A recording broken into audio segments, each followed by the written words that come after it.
It's not the most visible part of the London police force, and the explosive disposal unit doesn't get called out all that often.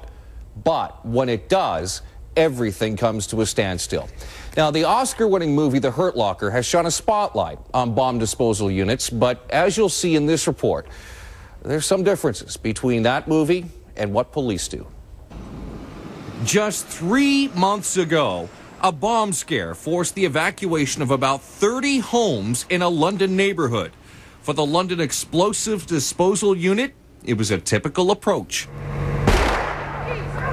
We come in, we close down the area, we slow everything down. We have the time to take in intelligence, to formulate plans, to slowly and methodically work through our call. Contrast that with the military EDU, like the one depicted in the Academy Award-winning movie The Hurt Locker. There's definitely something heavy in the trunk. Interesting. In a war zone like Iraq, a bomb needing to be disarmed isn't the only thing to worry about. Threats such as snipers can lurk in alleys and on rooftops. And war zone EDUs are a lot busier than those of police forces like London's, which has 5 members. The EDU is a part-time unit, and it's drawn from members of the city's forensics team. And that's what makes situations like today so vital, because there's only about 10 of these training opportunities each and every year. And scenarios like this help keep skills fresh. This exercise focuses on a suspicious package, an abandoned knapsack. A robot controlled from inside the mobile command post is sent in for a closer look. In this case, the timer on the knapsack tells them there's no time for an X-ray. The robot's high-pressure water guns are then used to detonate the package. 3, 2, 1. After the blast, an officer wearing a protective suit goes in. It's a good suit for approaching packages after the disruption to make sure that all the components are separated. Detective Sergeant Brooks says the 9/11 terror attacks on New York City and others around the world since have put greater importance on units like his.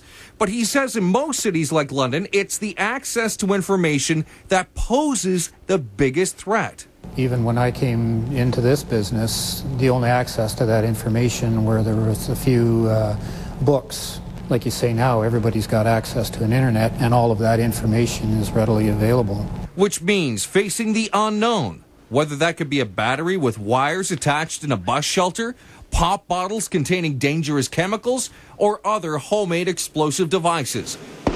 The London EDU has dealt with all of these situations. All right, and tomorrow in part 2 of our series on the explosives disposal unit, we'll take a closer look at some of those high-tech tools that you saw in that story that the unit uses to do its job. Yesterday, we introduced you to the London Police Explosive Disposal Unit. We showed you a training exercise where the team had to neutralize a suspected bomb. Well, tonight we'll take a closer look at some of the rather unique tools the unit uses to protect the public, not to mention themselves. When it comes to dealing with potentially explosive situations, the EDU keeps a simple rule in mind. Distance is our greatest friend. That makes the EDU's robot a vital weapon. London Police use the I-Core Caliber robot. It's Canadian-made and is used by several police forces across North America and overseas. If the robot can get to it, it'll be sent in. The farther that we are from a package or a potential explosive, the safer we are. It's another major difference between the police approach and the military approach, as portrayed in the Oscar-winning movie The Hurt Locker. Although the movie does show the use of a remote robot, more often than not, the lead character goes in first. It's using a robot to give us 2 blocks. Obviously, we would rather have the robot to extend our distance. The London Police EDU has 2 robots. They still use the original, mostly for backup. And the newer versions, like this one, has more options. So it can be used for picking up items, helping to open. It can assist you opening a car door. You can place a key in the claw's arm.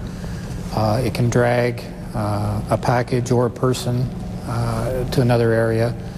And the onboard cameras let police get an up-close look at what they're dealing with through monitors inside the command vehicle. The operator controls the robot's claw to do what he needs it to do.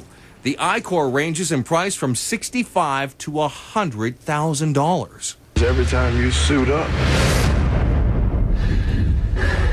it's life or death. Perhaps the real star of the movie is the protective suit. It's made in Pembroke, Ontario, while the helmet is made in Ottawa, both by the Allen Vanguard Company.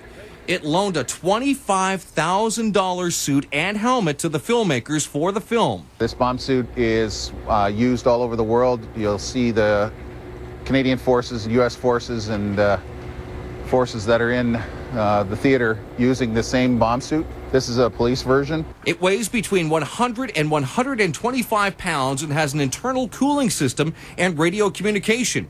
Its purpose is to protect against two main threats: shock blasts and shrapnel. It's designed to absorb and deflect most of the blast.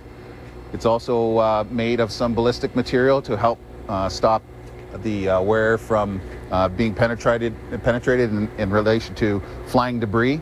And, unlike the movie, these bomb disposal officers usually only approach a live explosive as a last resort.